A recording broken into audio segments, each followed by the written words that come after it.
Let us pray. O God, take my lips and speak through them. Take our minds and think through them. Take our hearts and set them on fire for you. Amen. Mother Teresa had a favorite joke. How do you make God laugh? Tell him your plans. But God, Moses says, I was planning to quietly finish up my years out here in the wilderness tending these sheep. Oh, that's a hoot, says God, because I have this other idea. But God, the little fig tree, says, I was planning to drift quietly off to sleep in this parched wilderness soil. Oh, but that's a hoot, says God, because I love figs. And I love my people held in Egypt's slavery, and with some help, Moses, you can bring forth what I love. Bring forth the people out of slavery. You, little fig tree, can bring forth the figs. For all you need, fig tree, is aerated soil, nutrients and water. I will dig down around your roots, shoveling aside that arid sand in which you've been trying to survive in the wilderness, and I will add manure, fresh soil, water enough. I'm the gardener, says God, dedicated to your growth. Give it a year. Hold on, little fig tree. You can be fruitful again. All you need is some help, Moses, God says out of the burning bush. Words in your mouth and your brother Aaron to travel with you. Courage I, your God, will instill. I will be with you, as I've been with your ancestors before. Hold on, Moses. There will be freedom for the people after all. When all that you see is this wilderness that surrounds you today, I see potential, says God. I see more growth yet ahead. I will be with you.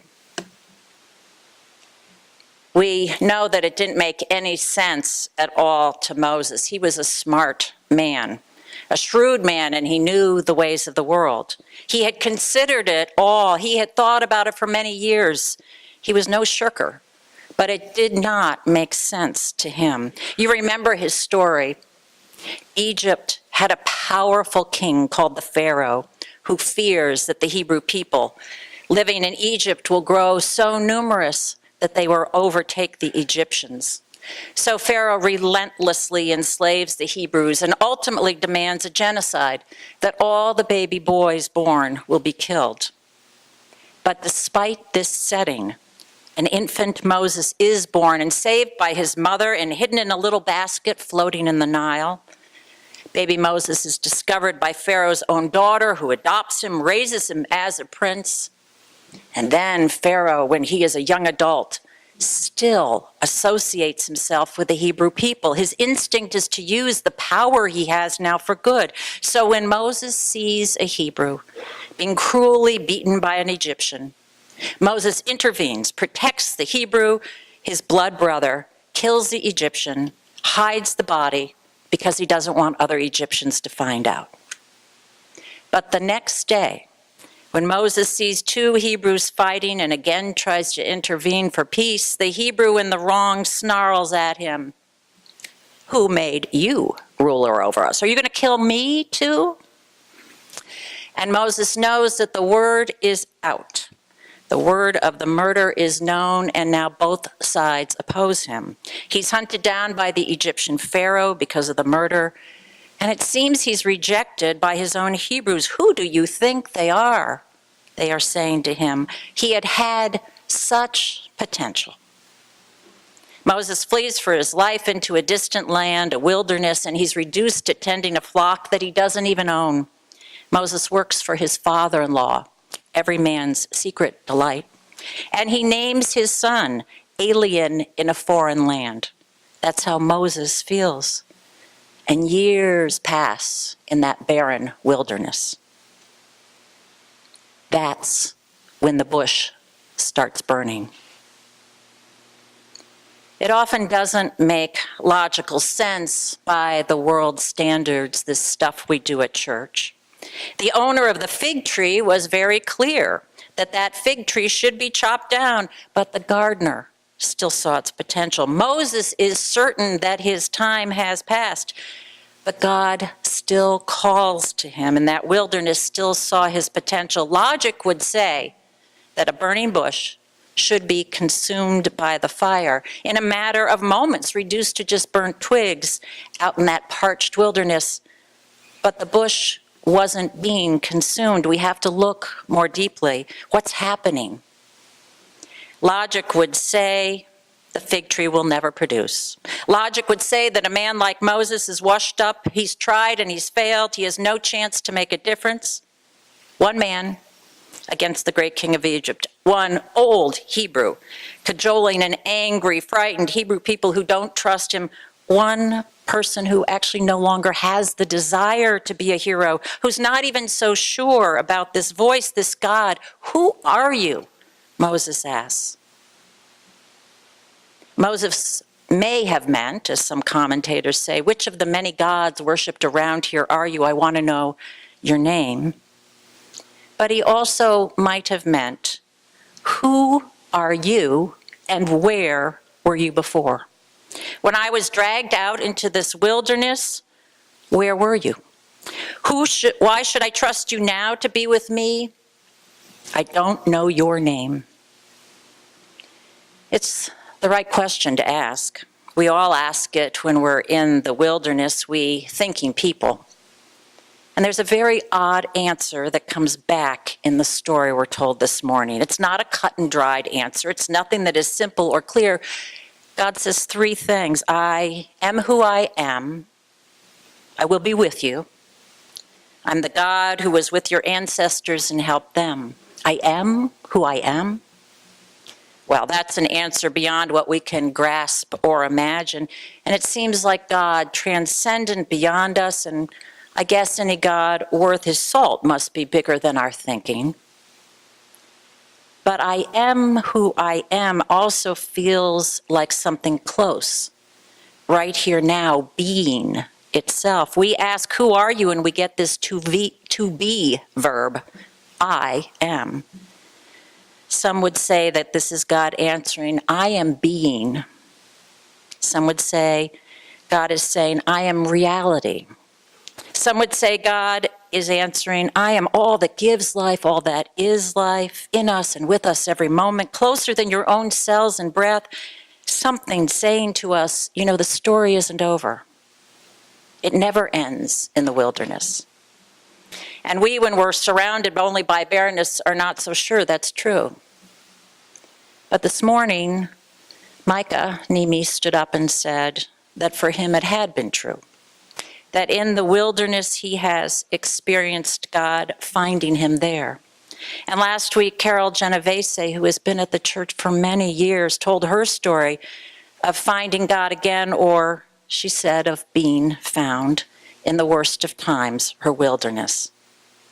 And there are these followers of Jesus, and they report that even the cross didn't end Jesus' story. The cross, death, the greatest wilderness we all fear, somehow had a new life that came afterwards. Some resurrection of love that seemed to keep being with them. A love that filled Jesus' friends, courage that filled Moses, people convinced that they were not alone. It's not logical, perhaps, by this world's standards, very countercultural today. But a little cluster of people keep saying that they have felt God still with them, trusting these words, I will be with you from God. So the grieving disciples regrouped after a time in their own wilderness, a time of grief, and they started feeding the poor. And they befriended the outcast, and they built hospitals and schools for generation after generation after generation after generation. And Mother Teresa was one of them. Her favorite joke, what will make God laugh? Tell him you have plans. Now, logic would also say that not only is Moses unable to return to a cranky, ungrateful people and bring them out of slavery, Logic would also say that King's Chapel would close after the American Revolution.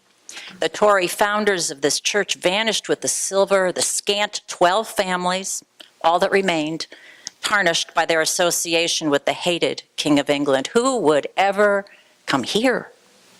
Logic would say that that new minister they hired right out of seminary, James Freeman, he would be thrown out on his ear when he preached a heresy against the doctrine of the Trinity.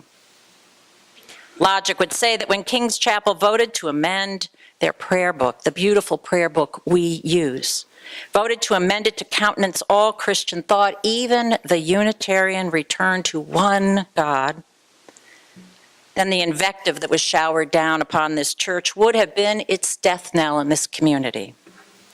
But you know, against all that logic, King's Chapel stood firm, stood to be a beacon for religious freedom then as now. The conviction that God is known in different ways to different people, and each of us must be free to use our reason, to abide by our freedom of conscience. We won't impose creeds. Logic would say that nonviolent protests by powerless black children and women and men would never topple racist power. In the 1960s, it's not complete, but something happened.